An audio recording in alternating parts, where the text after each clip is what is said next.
May mga bagong alegasyon si dating Bicol Congressman Zaldico laban sa Pangulong Bongbong Marcos at dating House Speaker Martin Romualdez.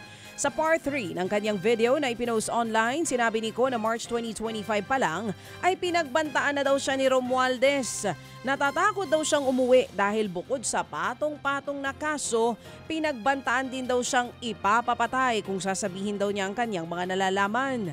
Pinabulaanan din ni Zaldico ang lumabas sa report ng Independent Commission for Infrastructure o ICI na 21 billion pesos lahat ang nakulimbat na kickback sa flood control. Mahigit doble daw dyan ang nanakaw na pera. Pero pinaghatian lamang daw ito ng Pangulong Marcos Jr. at dating Speaker Martin Romualdez. Ang sinasabi nilang halaga sa ICI ay 21 billion. Hindi po totoo yan. Ang totoong numero ay 56 billion pesos at yung pong halaga na yan ay kay Pangulong Bongbong Marcos at Martin Romualdez na punta lahat. Ilalabas ko po ang buong detalye sa darating na mga araw. Kaunting pasensya pa po. Sana po ay hindi nila ako mapatay bago ko mailabas ang lahat. Yan nga po ang tinig ni dating Congressman Zaldico. Samantala, nagkasagutan naman sina Palace Press Officer Attorney Claire Castro at political strategist na si Malu Tiquia nang mapag-usapan kung nasaan nga ba ang flood control probe witness na si Orly Guteza sa special coverage ng News 5 sa kilos protesta ng INC kahapon. Na-question ni Tiquia na baka alam daw ng gobyerno kung nasaan si Guteza. Bagay na sinagot naman ni Castro, sabay pasaring nakaalyado si Tiquia ng mga naglantad kay Guteza. Matatanda ang si Senator Rodante Marcoleta ang nagdala kay Guteza para tumestigo sa Senado. Idiniin niya na siyang naghatid ng mali-maletang pera sa bahay ni Zaldico at Romualdez pero napag-alamang pineke pa lang notaryo sa kanyang affidavit.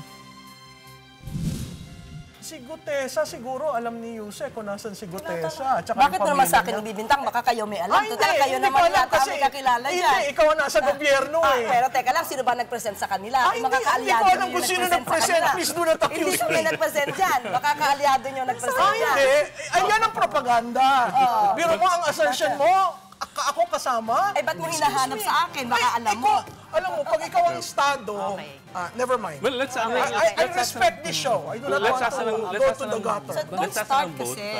You're putting something to me. But you are representing government. But still, bakit ko malalaman? Hindi ako nag-present dyan. Bakit mo sa akin ipapaturo? You can always say it in a very nice way without insulting people. You don't have to start.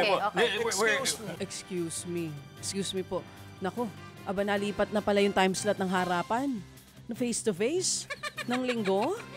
Ay, wala doon si Corina Sanchez. Sinaantay kong umawat. Madam Corina. Yan nga po mga kapatid. Ang tinig ni Palace Press Officer Attorney Claire Castro at political strategist Malu Tiquia. Kung ginuti niyo ako kahapon, dala ako nung tawag doon? Tito. O siya. Sige mga kapatid. Sa iba pang mga balita, makakatanggap daw ng ayuda ang mga nawala naman po at nasiraan ng bahay sa bagyong Tino at Uwan. Ayon sa Department of Human Settlements and Urban Development, nasa 30,000 pesos ang ayudang ibibigay sa kada pamilyang nawasak ang bahay dahil nga po sa bagyo. 10,000 pesos naman ang matatanggap ng mga partially damaged ang pinsala sa kani-kanilang mga tahanan. Pagtitiyak ng ahensya, may pondo sila para rito. Ngunit humiling sila sa Budget Department ng dagdag na pera. Nangako rin ang National Housing Authority na tutulungan magkabahay ang mga nawalan sa magkasunod na bagyo.